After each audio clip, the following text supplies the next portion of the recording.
Assalamualaikum warahmatullahi wabarakatuh. Saya Hilmi Maiswara sebagai presenter yang akan membawakan berita mengenai kegiatan kebahasaan di boarding school Darul Azkia. Nah, kegiatan kebahasaan ini adalah rutinitas para santri boarding yang sudah ada sejak lama. Nah, untuk menggali informasi mengenai kegiatan kebahasaan ini, kita memiliki dua narasumber, yaitu yang pertama adalah Mas Narendra, yang kedua adalah Mas Zahwan. Nah, kita akan menemui narasumber kita yang pertama, yaitu Mas Narendra. Di sini kita sudah bersama dengan beliau, Narendra. Nah, Mas Narendra, saya mau tanya, apa aja sih kegiatan-kegiatan kebahasaan di boarding school Darul Azkia?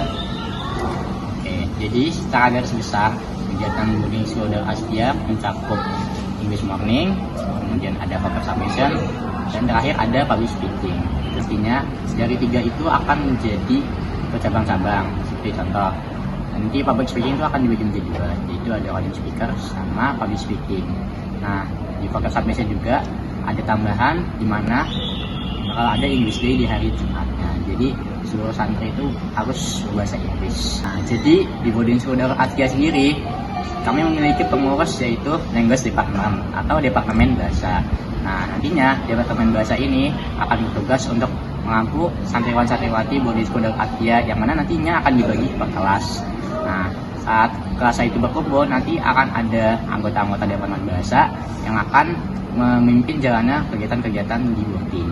Nah, dari peraturan boarding sendiri, tentu saja kegiatan ini wajib diikuti oleh seluruh satuan dan santriwati kelas 10, kelas 11, dan juga kelas 12. Kegiatan-kegiatan itu sendiri akan dilaksanakan selama seminggu, yang mana pembagiannya ada hari Selasa, hari Rabu, hari Jumat, dan hari Sabtu. Jadi total ada 4 hari intinya. Nah, untuk kegiatan-kegiatan itu sendiri nantinya tergantung agendanya sendiri. Nah, seperti contoh English morning. Karena English morning berfokus pada materi kebahasaan, yaitu bahasa Inggris, maka akan dilaksanakan di kelas, juga seperti pembelajaran. Nah, untuk paket submission juga seperti itu, karena paket submission itu kan berarti store kosakata. Nah, jadi harus di tempat tertutup, itu di kelas juga. Nah, selanjutnya untuk public speaking, karena ini fokus pada berbicara di depan banyak orang, maka ini dilakukan di outdoor atau tempat terbuka, itu dilaksanakannya di lapangan.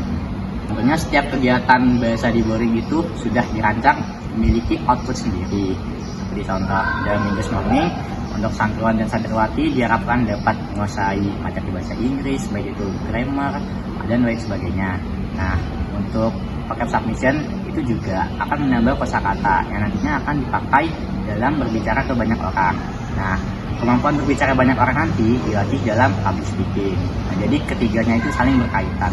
Nantinya santriwan-santriwati itu akan terlatih, baik itu menambah kecerdasan dalam berbahasa Inggris, dan juga speaking, dan juga menambah kosakata. Dan itu sangat akan bermanfaat lah. Itu suatu waktu akan berproses lah. Teman-teman, sekarang kita akan bertemu dengan narasumber kita yang kedua, yaitu Mas Zahwan. Di sini kita sudah bersama Mas Zahwan. Ini beliau agak malu-malu dikit, ya apa?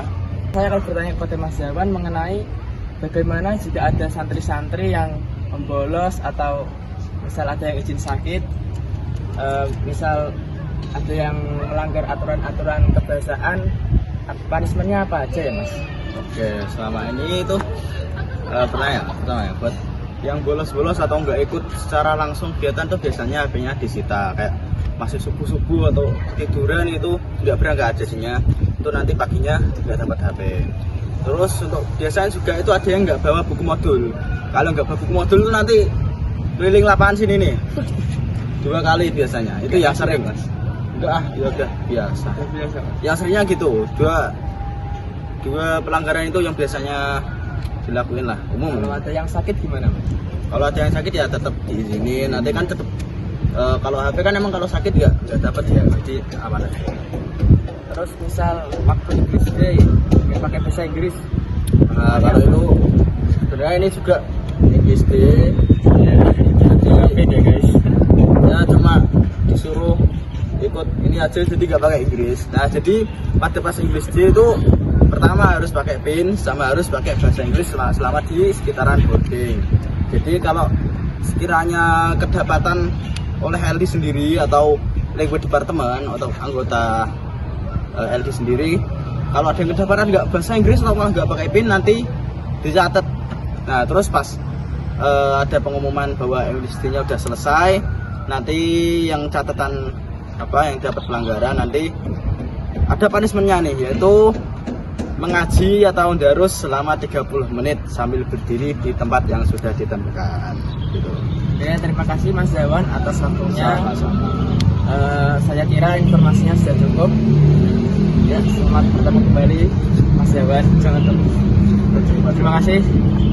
Nah, setelah kita mendengar jawaban dari para narasumber kita, bisa disimpulkan bahwa kegiatan kebahasaan dibagi menjadi beberapa bagian. Yang pertama English Morning, lalu ada vocab submission, lalu ada English Day, dan yang terakhir ada public speaking. Nah, ya setiap santri wajib mengikuti kegiatan ini karena memang sudah aturan dari boarding itu sendiri.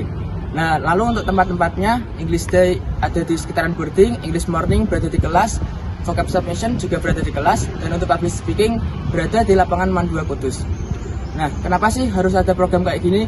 Nah, program kebahasaan kayak gini melatih skill kita dalam berbahasa Inggris dan juga nantinya akan bermanfaat di kehidupan kerja kita nantinya. Sekian dari saya. Mohon maaf bila ada salah kata dan perbuatan. Semoga kita dipertemukan kembali di kesempatan yang berikutnya. Terima kasih. Wassalamualaikum warahmatullahi wabarakatuh.